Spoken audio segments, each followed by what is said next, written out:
Hello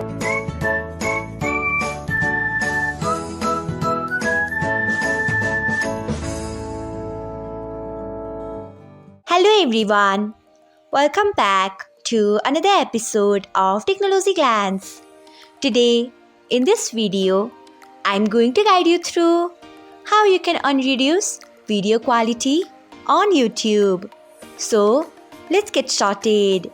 Firstly, open YouTube app in your device. Then tap on profile icon if you haven't. Next, tap on settings.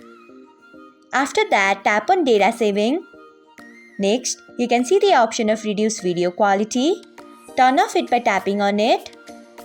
So, this is how you can unreduce video quality on YouTube. Thanks for watching.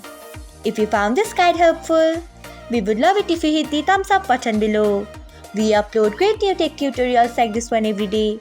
So, do not forget to subscribe to our channel and hit the bell icon so that you'll never miss another update.